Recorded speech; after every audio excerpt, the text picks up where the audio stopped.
شاہ اس حسین، بادشاہ اس حسین، دی اس حسین، دی پناہ اس حسین۔ السلام علیکم ناظرین کرام، پاکستان ٹیلی ویژن ملتان سینٹر سے شکیب احمد سلام عرض کرتا ہے۔ ناظرین کرام، محرم الحرام 1443 ہجری جاری و ساری ہے، اور جب بھی محرم کا مہینہ شروع ہوتا ہے ہم یاد حسین سے، تذکرہ اہل بیت سے اس مہینے کا آغاز کرتے ہیں۔ اس خاندان کی قربانیوں کی یاد سے ہم اپنے دلوں کو روشن کرتے ہیں، دلوں کو رونق بخشتے ہیں، اور یہ جو محرم کا پیغام ہے کوشش کرتے ہیں کہ اس کو عام کیا جائے۔ حضرت امام عالی مقام حسین علیہ السلام نے جو درس دیا ہمیں اپنی قربانی سے، عظیم ترین قربانی سے، اس کو ہم تمام لوگوں تک پہنچا سکیں، اس کو باعث بنا سکیں کہ یہ امت میں وحدت پیدا کرے، امت میں تقسیم کو ختم کرے۔ خون حسین کے صدقے یہ امت دوبارہ اس پیغام پر آئے اور دین حق کی خاطر اپنے اس عظیم لیڈر کی، عظیم قائد کی قربانی کا یہ صلہ دے کہ اس امت میں ایک دفعہ پھر وحدت ہو، یہ امت ایک دفعہ پھر ایک ہو جائے۔ میں اکثر سوچتا ہوں کہ اگر یہ واقعہ کربلا یوں برپا نہ ہوتا تو کیا ہوتا، تو ذہن میں ایک ہی خیال آتا ہے کہ پھر ہر ظالم ظلم کرنے کو اپنا حق سمجھ لیتا، اور ہر مظلوم ظالم کے آگے سر جھکانے کو اپنا فرض سمجھ لیتا۔ یہ خون حسین کا صدقہ ہے کہ قیامت تک کبھی کوئی حق و باطل کو ایک نہیں کر سکے گا، اس کے درمیان فرق کو ختم نہیں کر سکے گا۔ تو کسی نے کیا خوب شعر کہا تھا کہ حسین تم نہیں رہے، تمہارا گھر نہیں رہا، مگر تمہارے بعد ظالموں کا ڈر نہیں رہا۔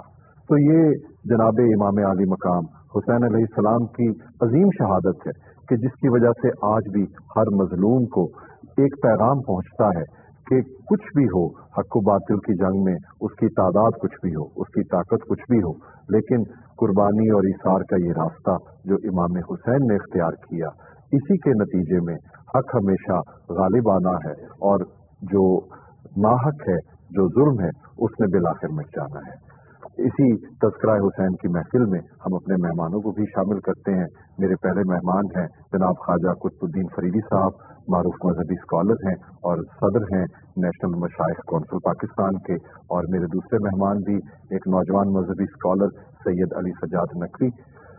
خواجہ صاحب، آپ سے گفتگو کا آغاز کروں گا کہ ہم جو یہ محفل ذکر حسین سجائے بیٹھے ہیں، یہ امام عالی مقام کی یاد میں ہے۔ آپ بطور ایک مذہبی اسکالر جب دیکھتے ہیں کہ یہ واقعہ کربلا کا مطالعہ کرتے ہیں، تو کون سی چیز آپ کو سب سے زیادہ اس واقعے میں متاثر کرتی ہے؟ یزید تو تھا نا، حسین تو ہے اور رہے گا، انشاءاللہ تعالیٰ تا قیامت رہے گا۔ اور حضرت شیخ سعدی علیہ رحمت نے کیا خوب بات کی ہے، اور بڑے دعوے کے ساتھ بات کی ہے، بڑی جرات مندی کا مظاہرہ کیا انہوں نے۔ اللہ تعالیٰ کی بارگاہ میں عرض کیا کہ خدایا بحق کے بنی فاطمہ کہ برقولی ما کنی خاتمہ، اگر دعوتم رد کنی ور قبول منو دست و دامان آل رسول، کہ اے میرے پروردگار میں تجھے حضرت سیدہ فاطمہ الزہرا سلام اللہ علیہا کا اولاد کا واسطہ دیتا ہوں، اولاد کا واسطہ دیتا ہوں کہ میرا خاتمہ ایمان پہ کرنا۔ میرا کام تھا صرف دعا کر دینا۔ اگر دعوتم رد کنی ور قبول، تو میری اس دعا کو رد کرے یا قبول کرے یہ تو تیری مرضی ہے، لیکن یہ دیکھ لے کہ قیامت کے دن منظر یہ ہوگا، منو دستو دامان آل رسول، میں ہوں گا، میرا ہاتھ ہوگا اور آل رسول کا دامن ہوگا۔ تو یہ تو ہمارے بزرگان کا، صوفیاء کا یہی نظریہ اور یہی عقیدہ ہے کہ ہماری وابستگی جب تک اہل بیت سے ہے تو ہمیں کوئی نقصان نہیں پہنچ سکتا، اور انشاءاللہ تعالی ہمیشہ یہ قائم دائم رہے گا انشاءاللہ۔ اور حضرت خواجہ غلام فرید قدس سر العزیز نے بھی یہ فرمایا کہ میں فقط پیدا ہوں وصف پنج تن کے واسطے، اور اس کے یہ اجر کیا ہے کہ تشنا ہے کوثر میرے ذوق دہن کے واسطے۔ لوگ تو کوثر کے لیے ترستے ہیں، اور کوثر یہ کہتا ہے کہ یہ اہل بیت کے ماننے والا، پنجتن کے ماننے والا کب مجھے اپنے منہ سے لگائے گا۔ تو آج کا جو ہمارا یہ موضوع ہے، یہ عنوان ہے دراصل یہ ساری جو یہ بات ہے یہ عشق کی ہے. تو عشق کی ایک معراج ہے جس پہ حضرت امام حسین علیہ السلام پہنچے. سایہ مصطفیٰ حسین، مایہ مرتضیٰ حسین، حسن کی ابتدا حسین، عشق کی انتہا حسین. اور یہ وہ ہستیاں ہیں کہ جن کے بارے میں علامہ اقبال نے تو بہت کچھ لکھا ہے اور اغیار نے بھی بہت کچھ لکھا ہے. مہندر سنگھ بیدی جی وہ لکھتے ہیں کہ زندہ اسلام کو کیا تو نے، حق کو باطل دکھا دیا تو نے، جی کے مرنا تو سب کو آتا ہے، مر کے جینا سکھا دیا تو نے. یہ مہندر سنگھ بیدی کا شعر ہے. اور ایک اور اس کا ایک قطعہ میں آپ کی خدمت پیش کرتا ہوں. لب پہ جب شاہ شہیداں تیرا نام آتا ہے، لب پہ جب شاہ شہیداں تیرا نام آتا ہے، سامنے ساقی کوثر لیے جام آتا ہے. مجھ کو بھی اپنی غلامی کا شرف دے دیجو. ہندو کہہ رہے، مہندر سنگھ بیدی کہہ رہا ہے مجھ کو بھی اپنی غلامی کا شرف دے دیجو، کھوٹا سکہ بھی تو آقا کبھی کام آتا ہے. یہ تھی عقیدت اور محبت. اور علامہ اقبال نے بھی اس بارے میں بہت کچھ کہا، اور انہوں نے اس کا جو معیار رکھا ہے وہ حضرت عشق کو رکھا ہے کہ عشق کی بلندی پر فائز تھے، عشق کی معراج پر فائز تھے. ہر کے پیماں با حول موجود بست، گردنش از بند ہر معبود رست. جس نے حول موجود کے ساتھ جس نے اپنا پیمان عہد و پیمان باندھ دیا، اس کا ہر معبود سے اس کو چھٹکارا ہو گیا. تو حضرت امام علی مقام علیہ السلام نے جو اس ذات کے ساتھ عشق کا جو عہد و پیمان باندھا تھا اس کو انہوں نے پورا کیا. جس پہ علامہ اقبال نے کہا کہ یہ جو سلسلہ ہے حضرت امام علی مقام علیہ السلام کا، یہ شروع کہاں سے ہوا اور کہاں ختم ہوا؟ حضرت اسماعیل علیہ السلام سے شروع ہوا اور حضرت امام علی مقام علیہ السلام پر ختم. جی بے شک ہے. علی سجاد نقوی، جب ہم تذکرہ شہادت حسین علیہ السلام کرتے ہیں تو دلوں کو ایک ولولہ ملتا ہے. آپ ایک نوجوان مذہبی اسکالر ہیں، آپ کیا سمجھتے ہیں کہ نوجوان نسل کے لیے شہادت حسین میں جو پیغام ہے اس کو کیسے عام کریں کہ ہر نوجوان کے دل میں شمع محبت جو ہے حسین علیہ السلام کی وہ تازہ رہے؟ بسم اللہ الرحمن الرحیم. شکر گزار ہوں کہ آپ نے اس محفل حسین کو برپا کیا اور ہمیں یہ شرف دیا کہ ہم اس میں بطور ثواب شامل ہو سکیں. میں اپنی گفتگو کا آغاز پیغمبر اکرم صلی اللہ علیہ وآلہ وسلم کی اس حدیث سے کرنا چاہوں گا کہ جس میں انہوں نے فرمایا انا لقتل الحسین حرارۃ فی قلوب المؤمنین لا تبرد ابدا.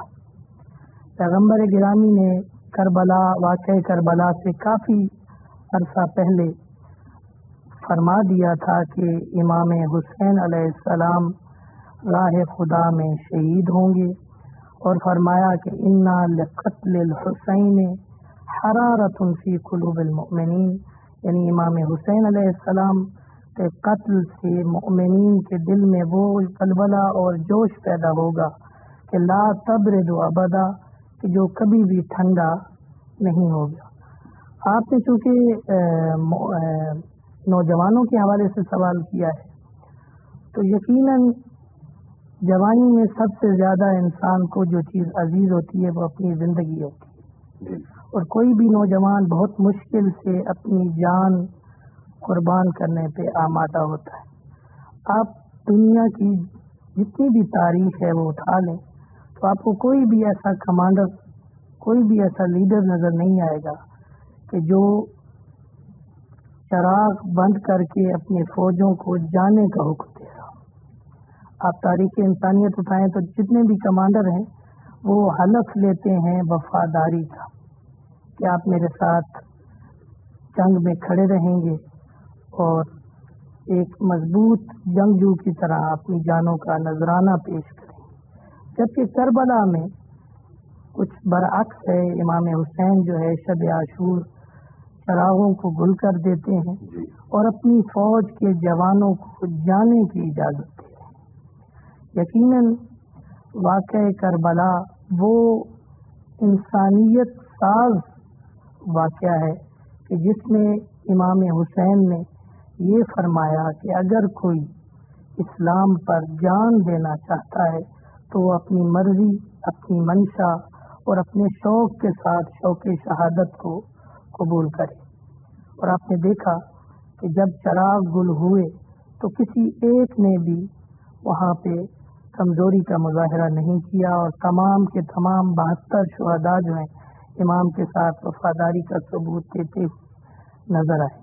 اور آپ اگر شہداء پر نظر دوڑائیں تو ان میں سے اکثریت جو ہے وہ جوانوں کی ہے۔ اور سب سے بڑی بات، کربلا میں امام حسین نے اپنے بھتیجے حضرت قاسم اور اپنے جواں سال فرزند کہ جن کے بارے میں کہا جاتا ہے کہ ان کی شکل مبارک پیغمبر اکرم سے بہت زیادہ مماثلت رکھتی تھی، اور جب بھی لوگوں کو یہ چاہت ہوتی تھی کہ وہ رسول اکرم کے چہرے انور کو یاد کریں تو وہ حضرت علی اکبر کے چہرے کی طرف دیکھا کرتے۔ تو اس جیسا نوجوان کہ جن کو سب سے زیادہ چاہتے تھے امام حسین، ان کو بھی روانہ کیا ہے۔ اور جب 72 شہداء میں جو بنو ہاشم کے علاوہ جو صحابہ کرام تھے وہ اپنی قربانی دے چکے، اور خانوادہ امام حسین کی جب باری آئی تو انہوں نے سب سے پہلے روانہ کیا ہے حضرت علی اکبر کو، اور بلکہ میں یوں کہوں گا کہ حضرت علی اکبر نے اپنے آپ کو پیش کیا ہے۔ اور یہ ہمارے آج کے نوجوانوں کے لیے بہت بڑا درس ہے کہ دولت، شہرت اور عزت، یہ تمام چیزیں قربان کی جاتی ہیں جب دین پر مشکل وقت آ جاتا ہے۔ آپ کی بات سے مجھے وہ شعر یاد آ رہا تھا جب آپ نے شمع کی بات کی، چراغوں کی بات کی، کہ شمع خیمہ کوئی زنجیر نہیں ہم سفرا، جس کو جانا ہو چلا جائے اجازت کیسی۔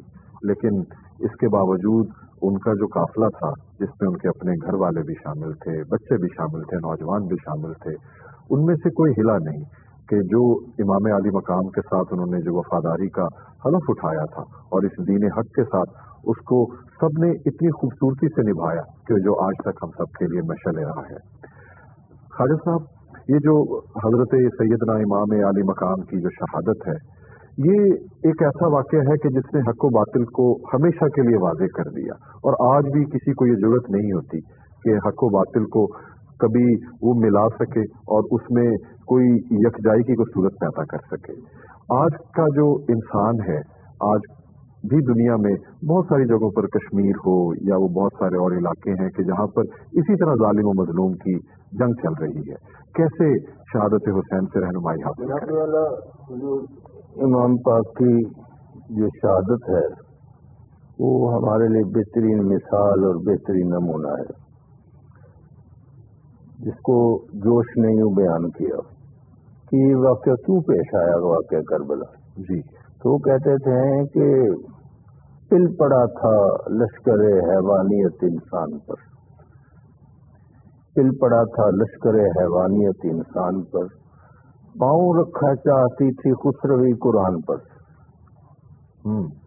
ایسے موقع پہ امام علی مقام علیہ السلام نے پھر میدان عمل میں نکلے اور پرواہ نہیں کی کہ وہ کتنی تعداد ہے، کتنی نہیں ہے، ہم کتنے ہیں، وہ کتنے ہیں۔ ابھی میں آپ کی خدمت میں یاد کرتا ہوں کہ علامہ اقبال نے اس کو یوں بیان کیا ہے، حضرت امام علی مقام کے ساتھ کتنے لوگ تھے اور ان کے ساتھ کس طرح لوگ تھے۔ علامہ کہتے ہیں، دشمنا چوں ریگ صحرا لاتواد، جس طرح صحرا کی ریت ہوتی ہے آپ اس کو شمار نہیں کر سکتے، دشمنوں کی تعداد اتنی تھی کہ اسے شمار نہیں کیا جا سکتا تھا۔ لیکن دوستان او بیزداں مدد، اور ان کے جو دوست تھے وہ یزداں سے ہم عدد تھے. اس میں بڑی باریکی بڑی خوبصورتی علامہ نے بیان کی ہے کہ یزداں کے اگر عدد نکالے جائیں تو وہ 72 ہوتے ہیں. اچھا. یہ زے الف یہ زے دال الف نون جی. ان کے عدد آپ نکالے جائیں تو وہ 72 ہوتے ہیں. اور یزداں اللہ تعالیٰ کا نام ہے, اللہ تعالیٰ کو کہا جاتا ہے. تو ان کا مطلب یہ تھا کہ وہ جو 72 تھے گویا کہ اللہ تعالیٰ ان کے ساتھ تھا. تو پھر وہ چاہے رے کے سہارا کی طرح اتنی تعداد تھی, پھر بھی وہ ناکام ہوئے اور امام علی مقام اس میں کامیاب ہوئے. اصل بات یہ ہے کہ حضور سرور عالم صلی اللہ علیہ وسلم کو اپنے ان شہزادوں کے ساتھ اتنا پیار تھا کہ آپ جب سجدہ فرماتے تھے تو کبھی 3 دفعہ سبحان ربی الاعلیٰ پڑھتے تھے, کبھی 5 دفعہ, کبھی 7 دفعہ, کبھی 9 دفعہ, کبھی 11. ایک دفعہ ایسا ہوا کہ حضور نے اپنا سر ایک سجدے میں رکھا اور حضرت امام علی مقام ان کے اوپر بیٹھ گئے. تو جب تک وہ خود نیچے نہیں اترے آپ نے سجدے سے سر نہیں اٹھایا اور 72 مرتبہ آپ نے سبحان ربی الاعلیٰ پڑھا. اس کے صلے میں یہ میدان کربلا میں امام علی مقام نے 72 جانیں قربان کی, اپنے پورے خاندان کو قربان کر دیا. اور یہ سلسلہ شروع سے چلا رہا ہے کہ حسین و سادہ و رنگی ہے داستان حرم, نہایت اس کی حسین, ابتدا ہے اسماعیل. حضرت اسماعیل علیہ السلام کے اگر واقعے کو دیکھیں قربانی کو, کہ ان کے لیے جب وہ چھری تیار کی گئی, چھری چلائی گئی تو اس کی ذبح نظیم فرمایا گیا, ایک دمبا آ گیا جی, اور اس دمبے کو ذبح عظیم فرمایا گیا. اب یہ بات سمجھ میں نہیں آتی. ایک طرف تو حضرت اسماعیل علیہ السلام کی گردن ہو جی, اور ایک طرف ایک دمبے کی گردن ہو, اور اللہ تعالیٰ اس دمبے کے بارے میں فرما رہا ہو کہ یہ ذبح عظیم ہے, یہ بہت بڑا ذبح کیا گیا ہے. جو یہ نہیں ہے, اس کی تعمیل یہی کی گئی ہے کہ اس ذبح عظیم سے مراد یہی تھا کہ یہ ابتدا ہو رہی ہے قربانی کی اور اس کی انتہا میدان کربلا میں ہوگی. جناب نقوی صاحب, اگر ہم دیکھیں اس پورے واقعے میں تو خواتین کا کردار کسی بھی حوالے سے کم نظر نہیں آتا, بلکہ شہادت حسین علیہ السلام کے بعد جب بی بی زینب سلام اللہ علیہ یزید کے دربار میں پہنچی اور وہاں پر ایک بہت ہی لاسانی اور ایک بے مثال خطبہ جناب علی اور فاطمہ کی اس صاحبزادی کے جو الفاظ تھے وہ غیر معمولی ہیں. کیسے دیکھتے ہیں خواتین کے کردار کو اس واقعہ کربلا میں آپ, اور جناب بی بی زینب سلام اللہ علیہ کے خطبے کو؟ یقیناً حضرت زینب سلام اللہ علیہ نے مشن حسینی کو زندہ کیا ہے, اور حضرت زینب کا کردار واقعہ کربلا کے بعد اگر نہ ہوتا تو واقعہ کربلا اس طرح روشن اور واضح دنیا تک نہ پہنچ پاتا. میں اقتباس لینا چاہوں گا اس خطبے سے جس کا آپ نے ذکر کیا ہے. اس میں حضرت زینب سلام اللہ علیہ نے یزید کو مخاطب کر کے بآواز بلند فرمایا تھا, یا یزید اذ قیدک وسع سعیک واللہ لا تمحو ذکرنا ولا تمیتو وحینا. یعنی اے یزید, تمہارے پاس حکومتی مشینری ہے, تمہارے پاس ادارے ہیں, تم اپنی تمام جتنی بھی طاقت کا استعمال کر سکتے ہو کر لو, جو چالیں اور سازشیں کر سکتے ہو کر لو. واللہ لا تمیتو وحینا, اللہ کی قسم تم کلام الہی اور وحی الہی کو کبھی بھی مردہ نہیں کر سکتے. کلام الہی اور آفاقی پیغام ہمیشہ زندہ رہے گا. ولا تمحو ذکرنا, اور کبھی بھی تم ہم اہل بیت کا ذکر نہ مٹا سکو. یقیناً دربار یزید میں حضرت زینب کے وہ جملے آج بھی زندہ و جاوید ہیں, اور دنیا اس کی شاہد ہے کہ یزید جو ہے وہ ایک گالی بن چکا ہے دنیا کے لیے, اور حسین ایک عہد ساز شخصیت کے طور پر اور ایک صراط مستقیم کے طور پر جانے جا رہے ہیں۔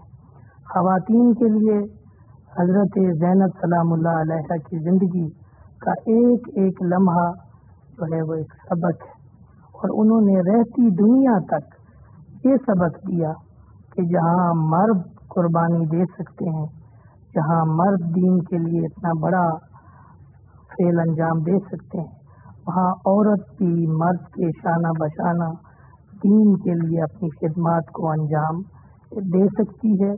اور جب وقت آن پڑے دین پر تو اس وقت خواتین کو بھی آگے آنا چاہیے، اور دین کی سربلندی، دین کی بقا کے لیے خواتین کو بھی اپنا کردار ادا کرتے رہنا چاہیے۔ یہاں پہ میں خواجہ معین الدین چشتی اجمیری کا جو شعر ہے جس میں انہوں نے شاہ است حسین، بادشاہ است حسین، دین است حسین، اس کے بعد جو سب سے باکمال لفظ انہوں نے کہا دین پناہ است حسین، یعنی اس سے بڑا میرے خیال سے کوئی جملہ نہیں ہو سکتا کہ ایک وقت آ جائے جب دین کو پناہ لینی پڑے تو سامنے حسین کھڑا ہے، اور جب حسین نے دین کو پناہ دی تو اس کو ایک حیات جاویدانی بخشی ہے حضرت زینب سلام اللہ علیہ، اور شانہ بشانہ امام حسین کے اس مشن حسینی کو آخر تک زندہ جاوید رکھا ہے۔ بے شک خواجہ صاحب، یہ جو خانوادہ رسول صلی اللہ علیہ وسلم ہے، یہ چار افراد جن کو نبی علیہ الصلوۃ والسلام نے اپنی چادر مبارک میں لے کر اور ان کو اپنے اہل بیت قرار دیا، ان کی جو یوں لگتا ہے کہ جیسے یہ منتخب شدہ لوگ ہیں اس دین کی خاطر قربانیاں دینے کے لیے، آپ کیا سمجھتے ہیں کہ اس میں کیا حکمت و مصلحت تھی؟ ہزاروں اور مسلمان بھی اور بڑے جید لوگ موجود تھے، لیکن خانوادہ رسول صلی اللہ علیہ وسلم نے جو قربانیاں دی، اس کی حکمت و مصلحت کیا ہے؟ یہ اللہ تعالیٰ کا ایک خاص انتخاب ہوتا ہے۔ یہ سعادت بزور بازو نیست تانا بخشد خدا بخشندہ، جب تک وہ بخشنے والا خود نہ بخشے، اور یہ اعزاز اہل بیت کرام کو نصیب ہونا تھا، یہ انہیں کے حصے میں تھا، اور انہیں کو ہی یہ نصیب ہونا تھا۔ اور یہ علامہ اقبال نے بہت جگہ پہ لکھا، اور اغیار نے بھی بہت جگہ پہ لکھا۔ میرے جد امجد حضرت خواجہ محمد یار فریدی رحمۃ اللہ علیہ کی کافی ہے کہ دل درد تو ماندی نہ تھی، درد جگر میں ہنن، ویسن گزر اصلوں نہ ڈر، ظلم و قہر میں ہنن۔ اس میں ایک شعر ہے کہ اس شاخ دے سالار و سر، کربل دے غازیاں دے صدر، مرسل محمد دے پسر، جانو جگر ایویں ہنن۔ واہ! تو یہ اعزاز ہر ایک کے لیے نہیں ہوتا، یہ منتخب لوگ ہوتے ہیں جن کے حصے میں یہ اعزاز ہوتا ہے، یہ ہر ایک کے حصے میں۔ ہر مدعی کے واسطے دارالحسن کا مدعی کے واسطے دارالحسن کا ذکر حسین تو صدیوں سے چلا آ رہا ہے، اور اس میں صدیوں جاری رہنا ہے۔ یہ تو ایک نہ ختم ہونے والا سلسلہ ہے، لیکن پروگرام کا وقت مختصر ہے، تو میں خواجہ قطب الدین فرید صاحب آپ کا بھی شکر گزار ہوں کہ آپ پروگرام میں تشریف لائے، اور سید علی سجاد نقوی صاحب آپ کا بھی بے حد شکریہ۔